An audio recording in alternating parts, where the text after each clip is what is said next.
Hello and welcome to this video brought to you by Lois Art. As always, my name is Emmanuel Okafor and I hope you guys had a wonderful weekend. In this video, I'm going to be showing you how to create braided hairstyles. So from this video, you'll be picking up some helpful tips that you can use in your personal projects. So if you're interested, let's get started and make this happen. To get started, we want to make sure our hair is ready for grooming, since geometry node relies heavily on having good UV map and making sure your mesh is ready before it works as intended. So make sure you have a UV map here under your data settings, and we can go into the UV editor by bringing up a new window and going into our UV editor. We can see we have a nice layout of our 3D head here. So at this point, we can go ahead and proceed. One more thing, is always advisable you go to apply rotation and scale to just make sure everything is set to the appropriate values. And you can go to origin, set geometry, because once you add your geometry node here and you change your origin, you might encounter some problems. We'll be creating a braided hair in this video, and rather than kind of grooming everything by hand, we can use a more easier approach where we can use curves to draw out where we want the braided hair to be placed. So for that, I'm just going to add a simple Bezier curve, go into the edit mode and delete everything. I will go to the modifier and search for shrink wrap modifier, and I'm going to set the target to our object here. And I'm also going to switch the snap mode from on surface to above surface. I'm going to increase the offset by 0.01. And now if we press Ctrl click, we can add a new curve point and we can drag, and the curve is going to be drawn on the surface. Another thing that can help us is using snapping. So enable the snapping and make sure we have it set face project. And now we can go ahead and start drawing out our curve. So we can draw out the length we want on how we want the curve to look like. And I will go ahead and duplicate this and draw this out. If you don't want to do for the other side, you can easily add the mirror modifier and set it like this so that you don't have to work twice the time. So I'm done creating the guide curves, and we can go ahead and apply the shrink wrap. One thing I want to do is to grab this lower bottom and pull it out. I'll turn off my snap. I'll pull this out so that it kind of hangs from the hair. So you can go in, add more subdivisions, and do everything necessary to get the desired shape you're going for. I can also grab the first, if you go to curve segment, select first, we can extrude this into the hair scalp so it kind of sits inside the hair. Once you're happy, you can go to object, convert to mesh, because that's the only way you can apply the mirror modifier. And then we can go ahead and convert to curve, and finally convert to geometry node hair curves. So I'm going to select everything one more time and apply rotation and scale just to make sure everything is intact. We select this and set the origin of this curve. So I'm doing cursor to selected. So it's going to place it at the origin of this mesh. And then I can do origin to 3D cursor. So you can find it here, origin to 3D cursor. This is important for all your pivot, the pivot of your hair to share the same pivot as your mesh object. It comes in handy for when you're applying different geometry node setup. That's why when we started tutorial, I was like saying it's important you have the pivot already finalized with your mesh. Okay, so to be able to add modifier, we need to attach this into a surface, because right now if we rotate the head, it doesn't work. If we are to apply any sort of deformation to the hair, it won't work. It's not going alongside it. As you can see, we need to have this work with the hair. To make it work, you need to select the hair curve, shift select the mesh, Ctrl P, object attached to curved surface. So you might get some uh, offset with the placement. Blender is basically trying to place the curve surface on top of this mesh. Now if we move this, we can see it's being affected by everything, and if we move this mesh, it works. So when you have this, we can proceed to add in the braid modifier. For this stage, you will need an add-on called Hair Brick. You can find this on Blender Market. It makes working with Geometry Node quite easy. This is what's sponsoring this video, so if you want to support the channel, you can go ahead and check out this add-on. But you're going to see it live here. What this does basically, it gives a UI to the whole Geometry Node setup where you don't have to go to different areas to be able to access your solution. So let's start with going to the modifier stack, and we can go to the styling, and we have to braid modifier, so we want to add the braid. By the way, if you want to change its color, you can easily switch it right here, something more suitable for what you want. Okay, so the first thing we want to do with this modifier is to click on the surface eyedrop and select this mesh. It's basically going to conform the braid to fit the mesh. Then at this point, we can increase the thickness. We can increase the subdivision. So another thing you want to know with Blender is, I will go ahead and save this thing before we continue. One thing you want to know with Blender is the way it's previewing your hair curve in the geometry. It's actually more smoother when you render it out. So if we go into the render view and look at what's happening here, you can see how smooth it is. So sometimes, even though it looks jagged in the viewport, it's looking much better in the render. A couple of things when you use Hair Brick, we automatically go to the hair curve and do some setup for you, increasing the curve subdivision to 2. You can always increase it to 3. That's for render. But for the viewport, we set it to 3 by default, so that you can be able to have some decent preview in your render time.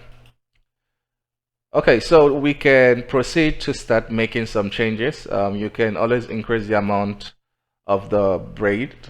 So you can increase it to 1,000 or any appropriate number depending on what you want to do. Note this is going to affect the performance of the iteration, so you can just start with just 100 so that you can get quick feedback and make your changes before you proceed. So you can play with the frequency depending on the style you're going with. You can play with the thickness. You can play with the start and end. You can play with the flare at the end of the hair. So if you want this to be open, you can open it up with the flare open and the flare open length. So we can set this to 0.0, and we can control that with this. I will go ahead and pause the video and come back once I'm done setting it up. Okay, so a couple of settings I played with is the radius. I set this, I can probably just approximate it and set it to 1. I also make sure the thickness can control how thick the braid is. So 1 is an appropriate value for this particular instance.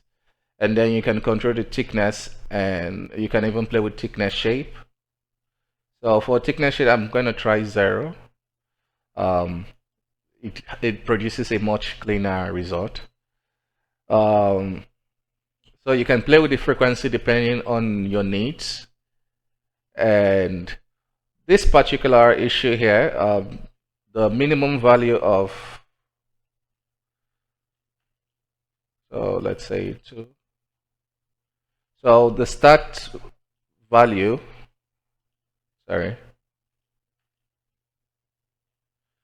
determines where the braid starts. So if I do 0.1, because I want it to get to this point, so you could play with all these values, but This is the geometry node, so you can actually go into the geometry nodes and play with curves to get what you want. So inside geometry node, the advanced braid, which is this node, you can see all the setup here. So we can go into this main one, and we just scroll to the very beginning where we can see this braid, and you can use this to move this forward if you like, with this curve, just to get any desired outcome. I think maybe I'll even go to the preset and make this the default, so you kind of get this by default. Okay, so if you're happy, you can move on to the next step. So the next step is for us to create branches. That's the way I would like to call it. Those branches of the hair that goes this way. So what we're going to do is go ahead, add a Bezier curve, and then we'll delete it, and we'll switch our tool mode to draw. So you can find your tool right here, and we want to right click here and show head as tool. So we'll set this to surface, so you can play with the offset. So we can do 0.08. So when we draw on the surface, it kind of retains, it shows out more. Can reduce the tolerance, so we can probably add more curves. Okay, so we have it offset from the geometry. What we're going to do now is to basically draw out what we want the branches to look like. So you're just going in and drawing how they should look. Okay, so I'm done drawing out all the branches.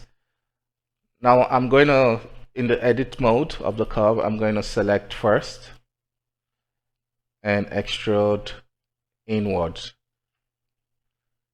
So they are kind of planted into the hair. You can even select last if you like, but I'm just going to leave it as just only the first. And now we need to convert this into mesh. So I'm going to duplicate this for now, just for security reasons. And let's go to object, convert to mesh, convert to curve, and finally convert to curve. So we converted to mesh because we needed to apply the mirror, and then we converted it back to curve because that's the only way we can convert it into the new hair system. Once you have this, we want to make sure that the origin point of this curve matches the origin point of the geometry. So we do it there, and we have all the origin point placed where it's supposed to. So you can see what happens if you move the origin after the fact. So you want to kind of do that earlier on. Once we have all of this, and we can now select the curve and select the mesh attached to surface. So it's going to attach this mesh onto the surface of our curve system here. And at this point, we can go ahead and enable children for this curve. So you can see the simple duplicate is not getting the job done already, so we need an interpolate. So we'll use the interpolate. But the interpolate is based, it works well when you have mask.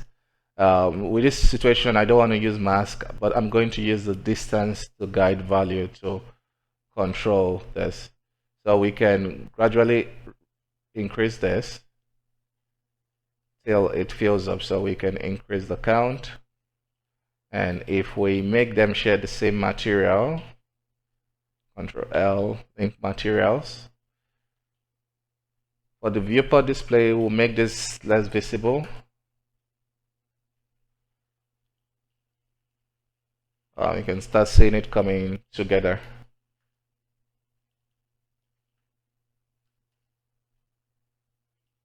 So we can reduce the minimum to 0. At least 0.0. So you can play with the, so we can set this to maybe like 10. Play with the distance mask. Something else you could do is if we will use a mask and say the amount of, so we can call these branches. And now if we go into the texture paint mode just by clicking that, so this sets up everything for you. We can draw out where we want this to be placed.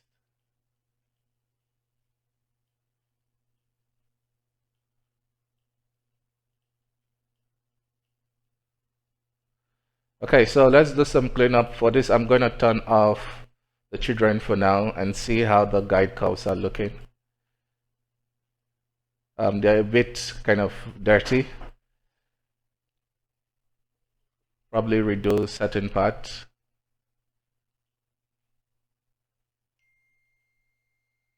So that's why we had a backup in case things didn't go as planned. So I'm going to select all the first hairs again and not scale them so into the scalp so that it doesn't offset it so much. So we'll just scale it in slightly. And we should have hopefully a much better outcome.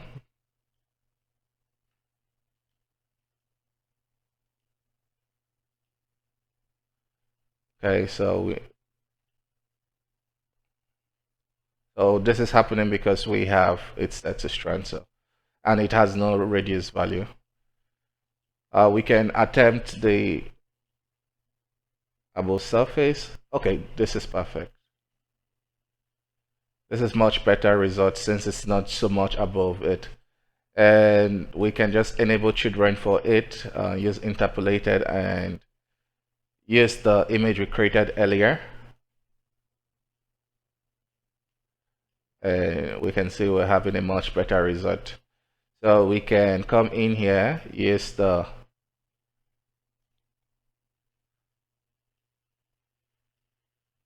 colors to kind of remove where we don't need it to be.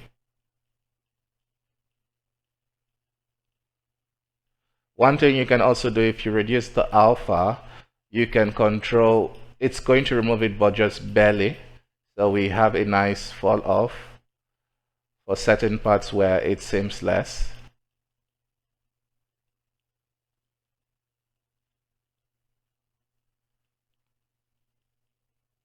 So it's almost transitioning into it.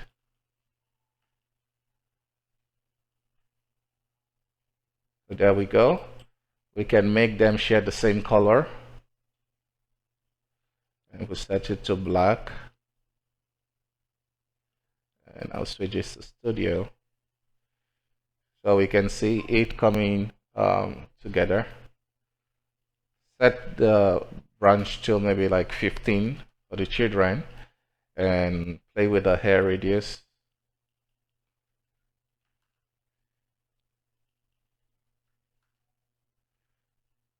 So we're done now. And we can also play with the hair radius for the braid itself. Wrong.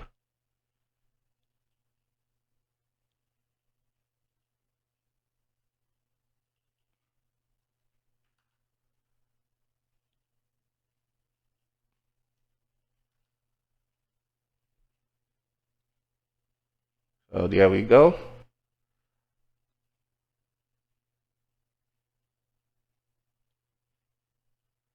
And at this point, let's reduce it slightly more.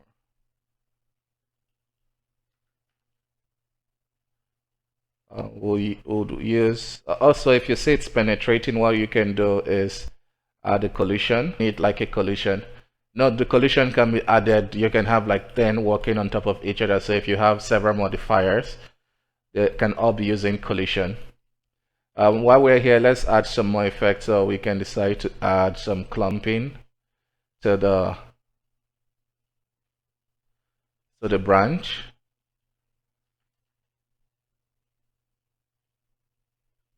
To give it more tightness. think probably will increase the count of the braid. So if you double click, you can rename stuff to make things look clean. I'm going to set this to 1000. It's going to slow down the iteration process, but it's probably nice to start seeing everything come together.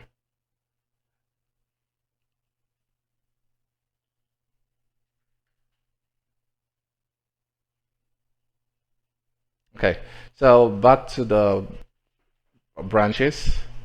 What we can do is kind of look at making it look more realistic.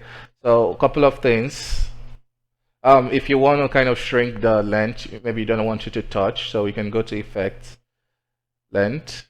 Oh no, sorry, we'll go to Effect, Trim, and we'll trim everything.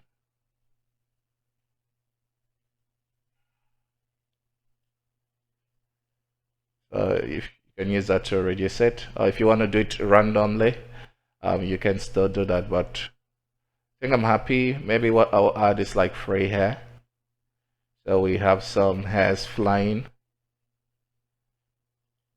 So the intensity is like how much you want it to fly. The fall off is like, if you reduce 0.5, it's going to take more fray hair out. So it's kind of floating. You reduce the fall off 0.7. And you can also add snap to mesh. So it's going to take the root of each curve and make sure they're snapping to the mesh. So yeah, this is it.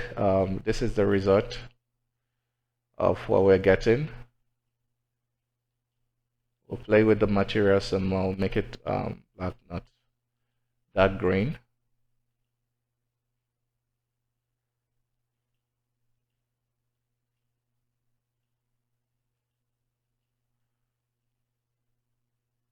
We will increase the radius of this slightly, of the branch.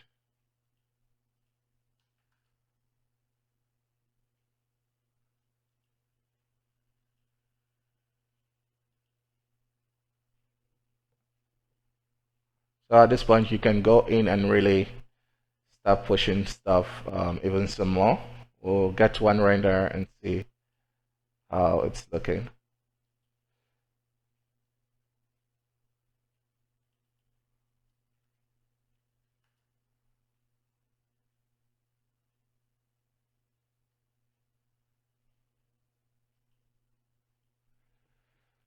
So here's our result, and at this point you can go in and tweak things even some more to make sure you have it looking good. So thank you so much for watching this video. I hope it was informative. If you enjoyed it, please give this video a thumbs up. And if you wish to see more from me, don't forget to hit that subscribe button. So bye bye for now. See you next time.